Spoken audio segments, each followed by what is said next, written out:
Noita, a game known for its pixel graphics, sandbox gameplay, and brutal difficulty. And I feel like that last one really limits how much a lot of players actually see of this game. The game world is massive, with secrets hidden in every corner, but if you're like me, even tackling the game's first big objective, the final boss, can be a daunting task. So in this video, I'll be going over my run in Noita, which, after an embarrassingly long amount of time spent on this game, finally got me a win. I'll explain what I do and why, though as a beginner, I may not always do things perfectly, but it was enough to get a victory. Of course, there will be some spoilers here, but if I hadn't spoiled myself by watching some high-level gameplay, I wouldn't have seen just how deep this game goes and might not have been inspired to keep playing to experience some of it for myself. So if you're new, maybe I can inspire you to get your own win, and if you're an expert, well, try not to judge me too hard. When the run begins, we start with two random, somewhat weak wands with randomly generated lower tier spells. For this run, we start with Spitterbolt and Bombs. For our randomly generated flask, we get water, which is one of the best flasks to start with. I have a personal goal of collecting around 400 to 500 gold, which is dropped from enemies and some other sources, and to at least see a few wands, which are randomly spawned around the map. In my opinion, full clearing takes way too long, the wands you find usually aren't very good, and the next area is really where things start to get interesting. So I wander around, trying to play carefully, clearing sections ahead of me before moving on. I take a bit of small damage here just from being bad at the game. It's not too bad, but health management is very important, so the less damage I take, the better. Not even 5 minutes into the run, and I'm suddenly being shot at with a crazy beam of light. Remember how I said there are wands randomly spawned about? Well, some enemies can also pick those wands up, though these enemies aren't very smart, and this one shot at an explosive barrel and blew themselves up, leaving the wand for me to take. And boy, what a find. The wand itself isn't great, with a huge recharge time, but the spells are actually pretty insane for the mines. This wand triple casts Concentrated Light, a projectile spell that deals 10 damage compared to Spitterbolt's 5. It leaves a trail of flames, which could be more dangerous to us than the enemies, so I'll have to be careful. Also, that recharge time means we have to wait a bit between casts, but it has much better range than the Spitter, so we can fight using slower, carefully aimed shots from afar. I continue to wander around a bit, a little more confident with my new wand. I'm also looking for potions that can spawn randomly and end up finding Flamuxium and 2 bottles of gunpowder potion. There's a whole alchemy system in this game to dive into, and even though we won't really be doing anything with potions in this run, I still pick them up just in case. In the leftmost region of the mines is a special area called the Collapsed Mines. The enemies are a bit tougher here, but there's also a chance for some slightly better loot in the way of wands and potions. I often skip checking here as it's usually not worth it for me, but having a good wand, relatively good health, and a fat stack of gold already, I decide to poke in just before moving on. I get to fight a few of these fire imps, at least that's what I call them. All of the enemies in this game have Finnish names that I can never remember or even pronounce, so I just make up my own names. Anyway, if you can kill these guys with water, it counts as a trick kill, and you're rewarded double the amount of gold. One of the many reasons I stand by the fact that the water potion is the best. I do take a little more damage here, and at about half health, I decide I'm pushing my luck and head towards the exit, the purple portal that takes us to our first holy mountain. You can think of the Holy Mountain as a kind of rest area between biomes. There is a full heal pickup, a spell refresh pickup that will replenish any spells with limited cast numbers, a shop offering either wands or spells, we get spells this time, and an offering of 3 perks, which we can take one or re-roll them for an increasing cost of gold. I'm really liking the Explosion Immunity perk here, as immunities are incredibly important, but so is the increased health. The Holy Mountain is also one of the few places we can edit our wands by adding or removing spells in their spell slots. Each wand has a number of randomly generated stats, which means that the same spell setup might do better or worse depending on which wand they're placed in. So as I'm looking at the wands on offer, I'm looking for both good spells and good base wands. I immediately buy the wand with the 4 luminous drill spells. This is a spell that can cut through almost any material, and will enable us to exit the Holy Mountain without any negative repercussions, but more on that soon. The problem is, it is incredibly mana hungry, and our wands can't keep up with the demand. Unfortunately, this is the timer version, which takes a lot more mana than the regular. I shuffle things around until I find the wand that can best sustain the luminous drill spell, but it's not ideal. Once that's sorted though, I can start the tedious task of breaking out of the Holy Mountain. As I do, I can explain why anyone would want to do this. Well, if you exit the Holy Mountain the direct way, flying up around the opening to the right, the mountain will collapse. You can still enter, but you won't be able to edit your wands anymore, and editing wands is somewhat important to making good progress, as the randomly spawned wands, while sometimes good, are nowhere near as good as wands you can make yourself. We could also break through the wall just behind the statue, as it's a thin wall and would take much less time. The problem with that is doing so would anger the gods. You see, if you damage pretty much any of the brickwork making up the interior of the Holy Mountain, you'll trigger a boss spawn. Now, the boss isn't usually too difficult to handle, but waking up the boss now means we'll not only have to deal with it at every Holy Mountain, but we might also have to deal with a stronger version, especially if we anger them this early. There is, however, a tiny sliver of safe zone that, if you carve carefully, you can exit without either collapsing or angering the gods. And as long as we use this tunnel, we can freely enter and exit the Holy Mountain, which we will be doing a lot. There are easier ways to do this, such as with a teleport bolt spell or a teleportadium potion, but since those options aren't available to me, I play it safe and sneak my way out. After almost 10 minutes of chipping away pixel by pixel, I finally have a path to the coal pits. We entered the coal pits, still using our concentrated light spell, though placed on a better wand, and our spitter bolt placed on what was originally our bomb wand as a backup.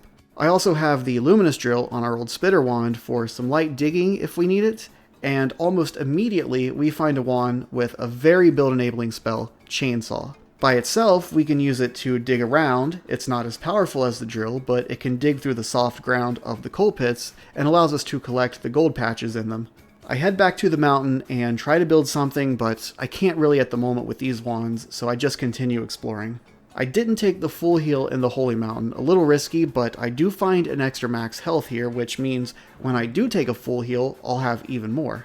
Instinctively, I head to the left towards the fungal cavern. Much like the collapsed mines, there are stronger enemies and better loot here, but the enemies are way tougher, so I decide to back out for now.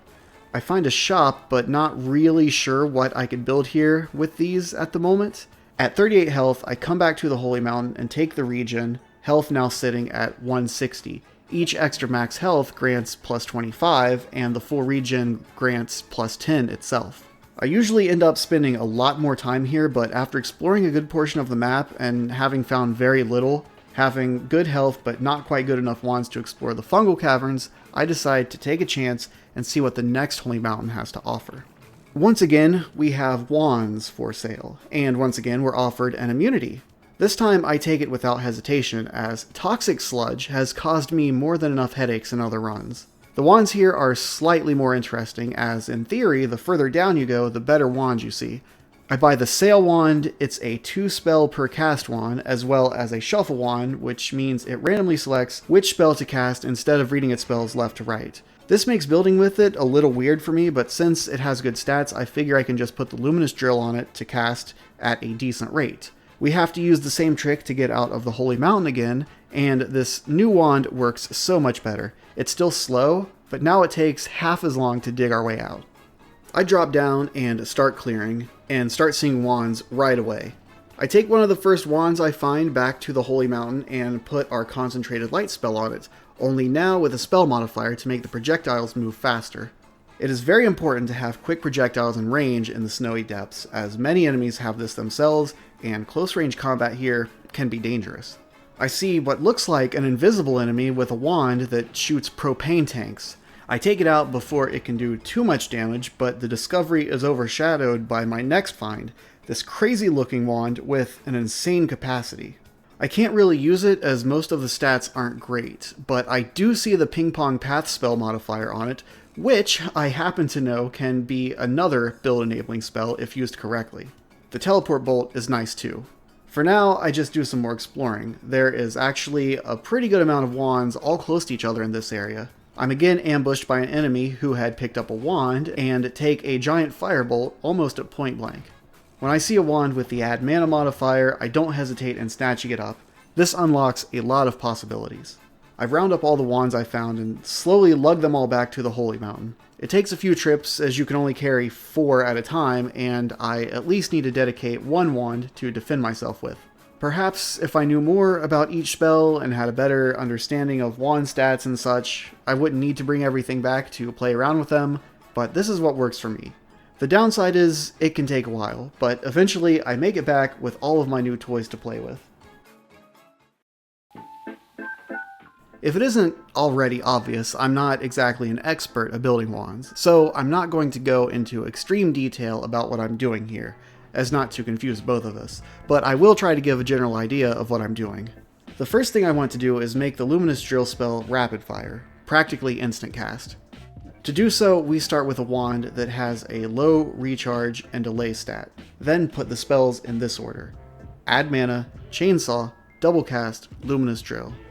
The Chainsaw and Lumi both implicitly reduce cast delay, and Lumi also reduces recharge time. When we throw in the double cast between them, the left to right reading of the wand will actually loop around and grab the add mana again, making sure that we don't run out. There's more to it, but basically we can now do this. Even with the shuffle wand. As only 2 spells to choose from, we can still loop around often enough to make what used to take 10 minutes now take seconds. If we add 1 more modifier, Ping Pong Path, to the Luminous Drill spell, we can extend its range and start doing stuff like this. We can now use our wand not only to dig, but attack enemies from afar, even through walls. It does pretty good damage as well, as Lumi is hitting multiple times. I put everything into the best non-shuffle wand I have and head back up to the coal pit. With a wand like this, I think it might be a good time to check out the fungal cavern. Before moving on, I do pick up the full heal in the second Holy Mountain, as I took probably the stupidest damage in this entire run, accidentally drowning myself in the aquarium after jumping in to throw some spells away. But with full health and a strong wand, we're now free to fully explore the coal pits with little worry. I also decide to swap out the speed modifier I was using, as I don't think it adds much to the drill, and replace it with a light modifier to help light up dark areas as we shoot. This makes it a lot easier to take out enemies from behind walls, as we can see them better. I head straight for the fungal, as usual, looking for good wands, spells, or anything else. It would be inefficient to backtrack every time I find a good wand, so for now, I'm just scouting and taking out as many enemies as I can to make return trips safer, though I do take 2 good no-shuffle wands, dropping the old shufflers, and find an extra max health. I next make my way back to the first Holy Mountain and put our Lumi setup on one of those newly found fungal wands. I also add another spell modifier to the mix, short range homing. Once the drill lasers get close to an enemy, they will now home in on them, of course. This will make up for some of the new wand's greater spread and adds particle effects to the lasers. I take another look into the caverns to make sure I didn't miss anything important. I pick up 1 more wand for the road, and I find a broken wand, which we can use later, before heading back up and carve yet another path back to where it all started. As you might expect, the mines are now trivial. Mostly. But you should never feel too relaxed in this game. The main reason I came here is the guaranteed extra max health to the right of the collapsed mines. Of course, disaster strikes as I get set on fire. This is why I said immunities are important. Fire, like many other effects, deals percentage-based damage per second, so even at high health, being on fire for just a small amount of time can be very damaging. However, I also get a bit of good luck and find an extra max health right outside the dark caves, which houses the one that I came for. I first drain the dark cave a bit by carving out a path for the water to flow down, then dig my way in. Having light on our drill helps a lot, as without it, we wouldn't be able to see anything. The layout is somewhat randomized, and I have to be careful not to drown in the remaining water, but I soon find both the extra max health and the full health regen. I consider leaving the region, but since I'm at less than half health now, and it's kind of a long trek back from where we're headed, I decide to just take it and get back on our way down. On the way back, I pick up that 50% extra max health perk, which is much more beneficial now that we've got our max health up. This also provides a full heal, which, if I had known that, I probably wouldn't have taken the one in the dark cave, but oh well, lesson learned. Now we can more properly explore the snowy depths. We have good range and a practically instantaneous attack that can shoot through cover. Also, now that the enemies here have much more health, you can more clearly see the homing effect in action. The lasers bending around. It looks really neat. I find a hidden shop here, but honestly not sure what or how I could build with these spells. Any Noita pros watching are probably screaming at their screens about all the cool stuff I could be making. To be fair, in this run, I really just wanted the win, and sticking to what I knew felt like the best way to get there. I've died far too many times from experiments gone wrong, and at this point, it felt like this could be the run, and I didn't want to ruin that. But please, let me know of all those cool things in the comments. Anyway, I progress without much issue. I see a few wands that I'll want to come back for, and even another extra max health. I do take a bit of chip damage, but all is going well, until I stupidly just hold down fire to clear a crowded area. It works fine until my flight juice runs out and I fall, causing me to blow up a propane tank right in front of me and take massive damage. 235 HP is still not too bad, but I decided to just go check out what the next holy mountain has. We have a few wands, but nothing that directly benefits our current build. I decide to take the perk lottery perk, which could potentially net us some extra perks later. I drop some wands to clear up my inventory space, then use our usual trick to carve our way back up to the snowy depths. I pick up those wands I mentioned seeing earlier. One has the freeze charge modifier. Another has double cast, which I could use for more rapid fire wands if I get the chance. The third one isn't great, but it has decent stats and I have a free wand slot, so why not? Back at the mountain, I swap out the homing for the freeze charge. I also drop all of my other wands, as there's potential to find some really good stuff in the next area. The first thing I do when I get here is shoot a bottle of ambrosia, spilling it everywhere and dousing an enemy in it, making them completely invulnerable to damage. I could have used that ambrosia potion for myself, but alas. The second thing I do is murder the first medic I see, the exact enemy that I wanted to keep alive and the reason I took off homing in the first place. We're off to a good start. There are a lot of robot enemies here, which, while they resist ice damage, still take damage from the luminous drill itself. Also, a lot of the non-robot type enemies can be frozen, so the disadvantages are outweighed in my opinion. I haven't healed yet, but I wanted to poke in and see how difficult things would be first. Overall, I'm not having too much trouble. The drill makes things so much easier. I find at least one extra max health, a few wands, and even check out the hidden shop, which has nothing I really want. All the while, I'm trying to keep any healers I see alive, as well as any of those stationary laser turrets. The trick here is to lead a medic near a turret, and then give the turret a good kick. The turret can't attack you if you're not in front of it, and the medic will try to heal the turret. Simply stand in the path of the medic's healing projectile, and every hit will heal you instead. It's a bit slow but reliable, and it can be tricky keeping the medics alive and leading them where they need to go, which makes it also feel rewarding. You can also just get two medics next to each other and kick them, standing between the two. Anyway, with health topped off, I continue down. At the bottom right corner of the base is an anvil. This is where we can use our broken wand. The anvil will repair it and turn it into a random wand, usually of a higher tier. And the wand we get is actually pretty good stat-wise, but I wish it wasn't a shuffle. The shuffle attribute can be removed with a perk, but again, since I'm not really sure how to build well with shuffle wands, I leave it for now. Once again, everything is going fine until it isn't. As I was doing a little medic/turret healing, I kicked. I can't remember if I was trying to kick the turret, or just kick the propane tank out of the way, but what happened was the propane tank hit the turret and exploded, killing the turret, the medic, and dealing almost 300 damage to me. After this, I carefully make my way down, but get caught in another explosion, taking me into critical health range. At least I'm close to the portal at this point, and jump in. I first check out our perks, hoping for anything to help our defenses. I roll through a few times. More love is good for making enemies less aggressive, but it's better for longer runs where you can stack them. I also contemplate Peace with Gods, which would eliminate that Holy Mountain boss problem I mentioned earlier, but I roll once more, and I end up not taking anything as I really feel like I need better defenses, but the reroll price is getting expensive.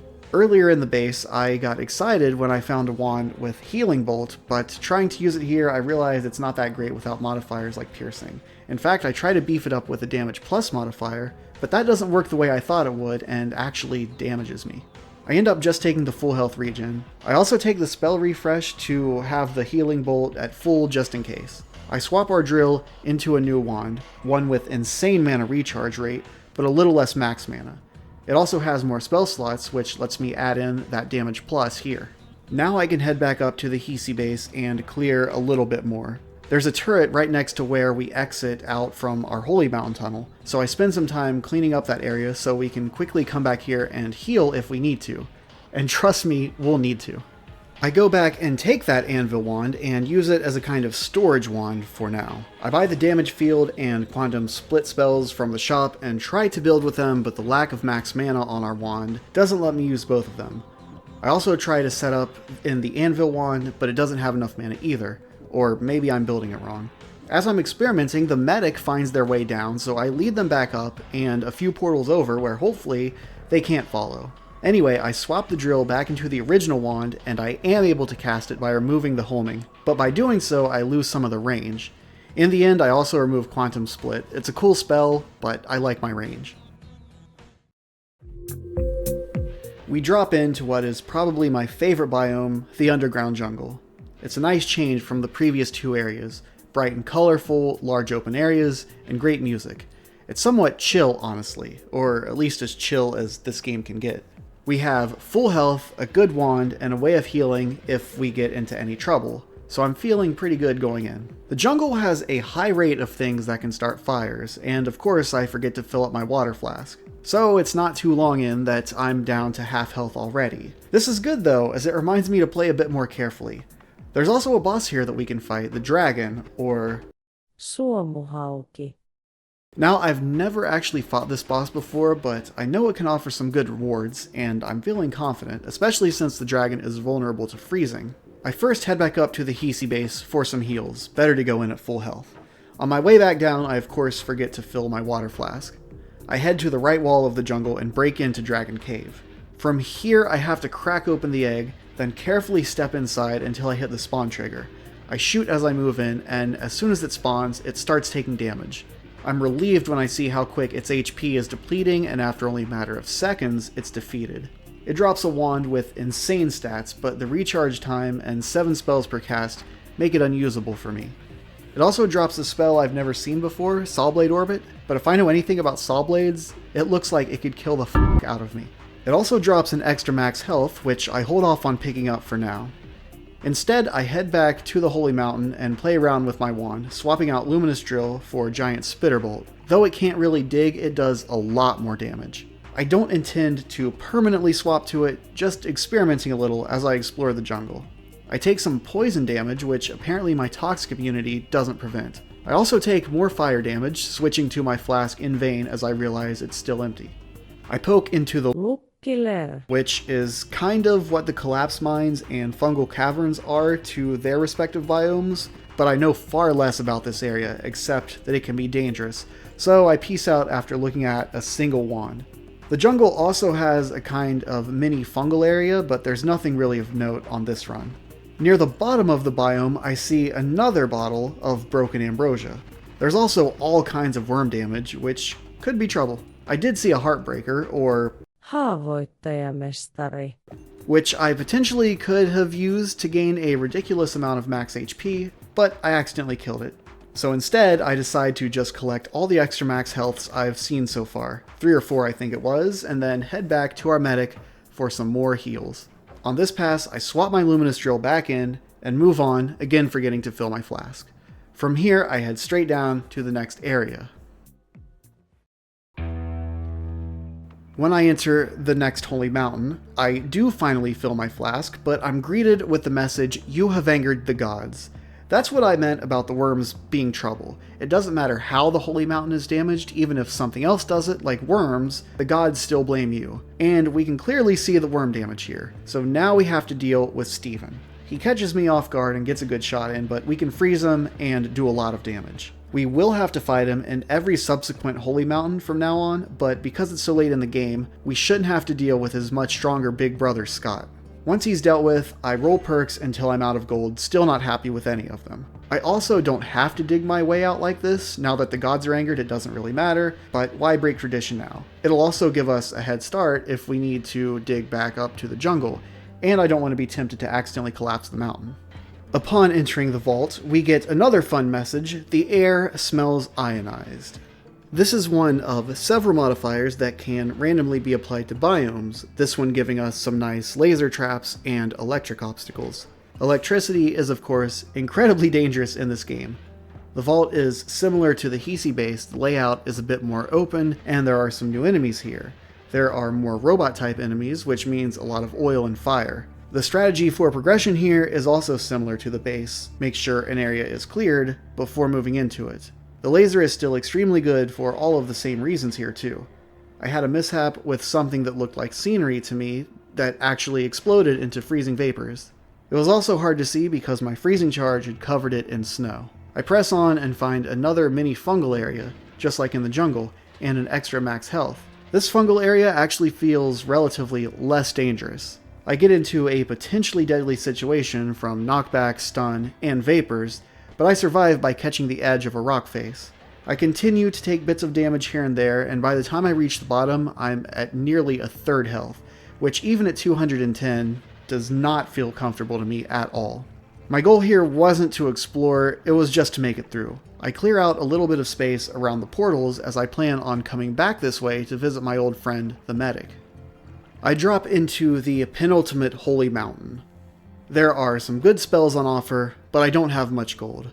I quickly take care of Steven and check out the perks. Extra perk is good, but we don't have many Holy Mountains left, so the return is less than ideal. Faster wands could potentially make our wands too fast for the mana to keep up. Maybe not, but I didn't want to take the risk at this point.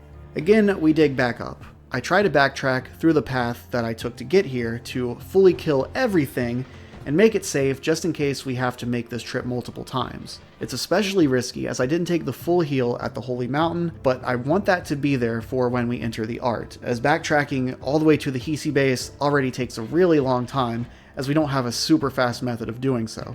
So yeah, all the way back up, it's a pretty uneventful trip. I really don't plan on coming back, so I go ahead and take the perks on the way down that I'd passed up earlier. I take Projectile Repulsion Sector without realizing Perk Lottery procced and leave the other two behind, as well as Levitation Trail, which doesn't proc Perk Lottery. I blast my way through the wall, and just like that, we're in the final biome of the game. Believe it or not, this is actually my first time in the art outside of playing around with mods. So this is where my lack of game knowledge might hurt more than my lack of skill. I'm taking every encounter extremely carefully, keeping enemies as far away from me as possible. I still have the same mindset here as I've had since the vault. No need to risk health to explore. I want the win, and if I can just keep it together, I feel like I can get it. The biggest mistake here is probably not realizing that these crystals shoot back, and I end up taking a bolt to the face. I break this treasure chest that has, among other things, the Touch of Gold spell. In another run this might be fun to mess around with, but I know better here. Also, these tick things really freak me out. I know you have to shoot their crystals, but I didn't know what exactly I was looking for. It's obvious now that I'm watching the video back, and I feel kind of dumb for not recognizing them, but at least they didn't hurt me. I do take a little more damage in small pieces here and there, but nothing to warrant backtracking. In less than 10 minutes, I'm able to navigate my way to the final portal of the run. One more Holy Mountain, one more Steven, one more set of perks.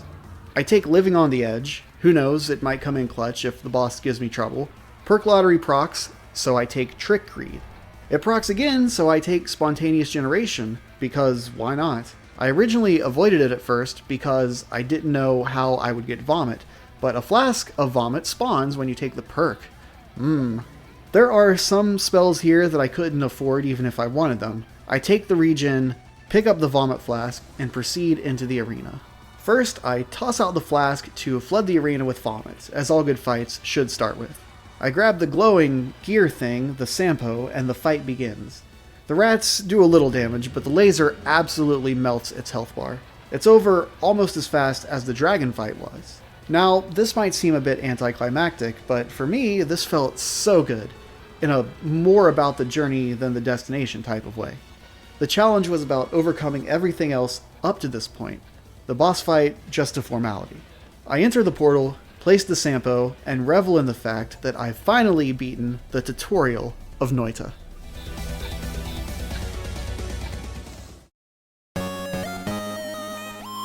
And that's how I did it. Now, the run was far from perfect. There were a few dumb mistakes, but I felt like I recovered from them well each time. The wand building wasn't great. I just kind of stuck with one thing and built on it, but hey, it was enough to get the job done. I did contemplate experimenting more, or perhaps even doing a bit of side exploration, like getting the experimental wand, but once I felt like this could be the run, I decided to just play it safe. I realize that might not have been the most exciting way to play, but I at least hope you found it interesting. I've had much crazier wands and better luck in other runs. This one required me to just put in the work, which I kind of liked. It wasn't a free win. Also a small note, but it feels extra good to get this without seeing the Tinker with Wands Everywhere perk. When I first started playing this game, I used a mod to always enable that perk, but eventually dropped it for the full Noita experience. To come from not being able to make progress without it to beating the game without it is its own small personal achievement for me. But there's still so much to this game. In addition to the handful of Steam achievements that I'm still missing, there's an in-game achievement tracker, the Pillars of Achievement. Completing it seems almost impossible. I mean, there is some really insane stuff here. Not to mention all the spells you can unlock, orbs to find, quests, zones, bosses, parallel worlds. It's almost overwhelming. Almost. But even though I don't think I'm quite ready for a 34 orb run, I feel like this victory is a small step in the right direction. Thanks for watching.